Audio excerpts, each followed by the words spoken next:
आखिरकार बीजेपी और उनकी बोली बोलने वाली गोदी मीडिया, गोदी पत्रकारों के पाप का घड़ा फूट ही गया। जी हां, आपको बता दें कि बड़ी खबर निकलकर सामने आई है कि भाजपा आईटी सेल प्रमुख और गोदी पत्रकारों के आका अर्नब गोस्वामी के खिलाफ तगड़ा एक्शन हुआ है, जिसके बाद अब बवाल थमने का नाम नहीं ले रहा है।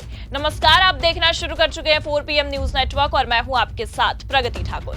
दरअसल आपको बता दें कि भारतीय जनता पार्टी ने पिछले कुछ दिनों से जो गंदी राजनीति की है और उनकी गंदी राजनीति को जिस तरह से गोदी पत्रकारों ने बढ़ावा दिया है, उसे लेकर बवाल खड़ा हो गया है और विपक्ष ने इस घटिया राजनीति और इस झूठी पत्रकारिता के खिलाफ तगड़ा एक्शन लेते हुए बवाल काट रखा है, जिसके बाद खुद बीजेपी के साथ साथ गोदी पत्रकारों की भी घुटने टेकने तक की नौबत आ चुकी है। तो फिलहाल विपक्ष ने क्यों और क्या एक्शन लिया है आपको बताएंगे, और क्यों अब घुटने टेकने और जेल जाने तक की नौबत आ चुकी है उस पर भी आएंगे, लेकिन उससे पहले आप ये खबर देखिए भास्कर की खबर में लिखा है, बीजेपी आईटी सेल प्रमुख और अर्नब गोस्वामी पर एफआईआर, झूठी जानकारी फैलाने का आरोप।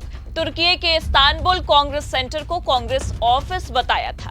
तो मतलब ऑपरेशन सिंदूर के दौरान बीजेपी के इस गोदी मीडिया ने जो प्रोपेगेंडा फैलाया, जिस तरह से अफवाहें उड़ाई, झूठी खबरें दी, ये तो आपको याद ही होगा किस तरह से पूरे देश की बेइज्जती हुई। लेकिन इसके बाद भी गोदी मीडिया चुप रहने को तैयार नहीं है।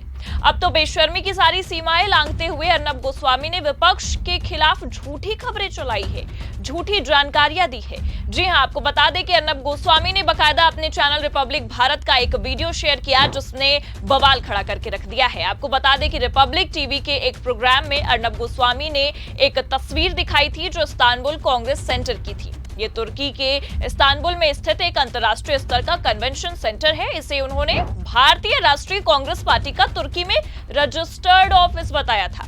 इस दावे पर सोशल मीडिया में रिपब्लिक और अर्नब का भारी मजाक भी उड़ा और आलोचनाएं भी हुई, क्योंकि आपकी जानकारी के लिए बता दें कि इस्तांबुल कांग्रेस सेंटर सिर्फ एक इवेंट कन्वेंशन सेंटर है, किसी राजनीतिक पार्टी का ऑफिस नहीं है। कांग्रेस शब्द का मतलब केवल इंडियन नेशनल कांग्रेस नहीं होता। अमेरिका, तुर्की और अन्य देशों में इसे संसद या सम्मेलन जैसे अर्थों में भी इस्तेमाल किया जाता है। लेकिन हैरानी की बात तो यह है कि एक प्रतिष्ठित टीवी चैनल के न्यूज एंकर को, न्यूज मालिक को इतना नहीं पता है, या ये भी हो सकता है कि ये झूठी खबरें या झूठे प्रोपेगेंडा जानबूझकर विपक्ष की बदनामी करने के लिए फैलाए जा रहे हैं। क्योंकि आपको बता दें कि ये दावा तथ्यों पर आधारित नहीं था और एक भ्रामक नैरेटिव को बढ़ावा देने की कोशिश के तौर पर देखा भी गया। लेकिन हमेशा की तरह गोदी मीडिया ने झूठ परोसा, झूठ फैलाया।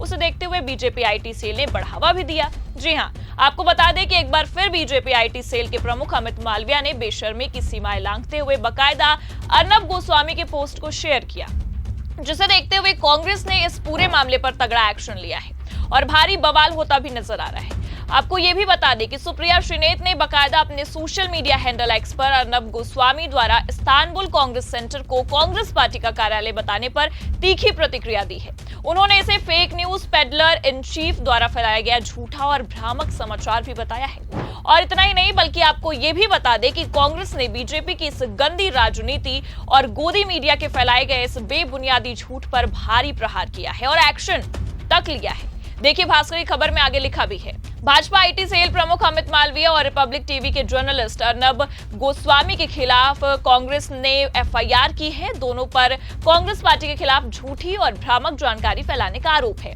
अमित मालविया ने 17 मई को एक्स पर अर्नब गोस्वामी के एक वीडियो को शेयर किया, जिसमें वो बता रहे थे कि कांग्रेस पार्टी का तुर्की में एक रजिस्टर्ड ऑफिस है। मालविया ने लिखा, राहुल गांधी को बताना चाहिए कि ऐसा करने की जरूरत क्यों पड़ी। ये हैरान और समझ से बाहर का मामला है। देश को इसका सच जानने का हक है। इसी वीडियो को लेकर शिकायत में यह भी कहा गया है कि ऐसी सोची समझी रणनीति के तहत देश की जनता को गुमराह और कांग्रेस पार्टी को बदनाम करने के लिए ये सब किया गया। ये लोगों की भावनाओं को भड़काने, देश की सुरक्षा और लोकतंत्र को कमजोर करने की कोशिश है। दरअसल आपकी जानकारी के लिए आपको बता दें कि पाकिस्तान और भारत के तनाव के बीच ये बड़ा कदम उठाया गया कि तुर्की का बॉयकॉट किया जाए, और ये कदम सराहनीय भी है, क्योंकि ये आप भी जानते हैं कि किस तरह से तुर्की ने ऐसी स्थिति में, ऐसी तनावपूर्ण स्थिति में पाकिस्तान का समर्थन किया है और पाकिस्तान को बढ़ावा दिया है। पर जब देश तुर्की का बॉयकॉट कर रहा है, तो एक तरफ गोदी मीडिया प्रोपेगेंडा फैला रही है और दूसरी तरफ मोदी के कुछ नेता उसे बढ़ावा भी दे रहे हैं। बीजेपी का आईटी सेल उसे बढ़ावा दे रहा है, जिसे देखते हुए कांग्रेस पार्टी ने ये बड़ा कदम उठाया है और एफआईआर तक दर्ज करवाई गई है। इसकी जानकारी खुद कांग्रेस नेता जयराम रमेश ने अपनी सोशल मीडिया हैंडल एक्स पर दी है।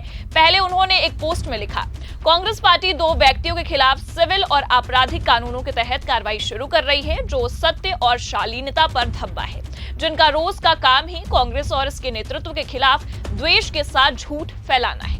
फिर आपको बता दें कि इसी ट्वीट को रीट्वीट करते हुए जयराम रमेश ने यह भी जानकारी दी और लिखा, कांग्रेस पार्टी ने अमित मालविया और अर्नब गोस्वामी के खिलाफ आपराधिक शिकायतें दर्ज कराई थी, जिन्हें अब एफआईआर में बदल दिया गया है। अब ये दोनों अदालत की शरण लेंगे और सुरक्षा की मांग भी करेंगे। हमें उम्मीद है कि अदालतें इन आदतन अपराधियों की बार-बार और जानबूझकर की गई दुर्भावनापूर्ण हरकतों से राष्ट्र को पहुंचाए गए गंभीर नुकसान पर गंभीरता से विचार करेंगी।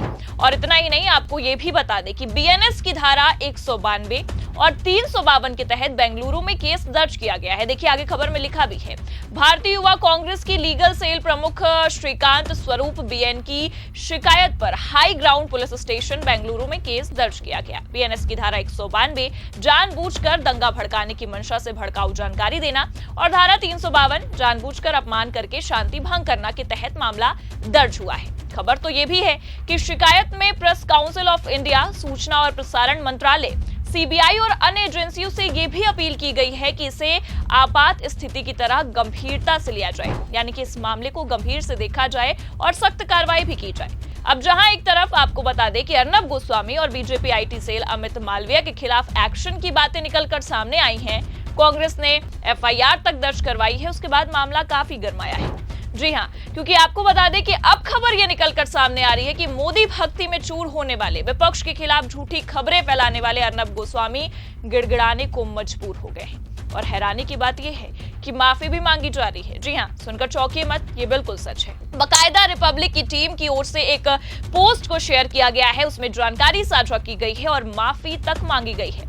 रिपब्लिक चैनल का ये कहना है कि ये जो गलती हुई है ये डिजिटल डेस्क की ओर से हुई है और इसलिए माफी मांगी जा रही है। ये जानबूझकर की गई गलती नहीं है।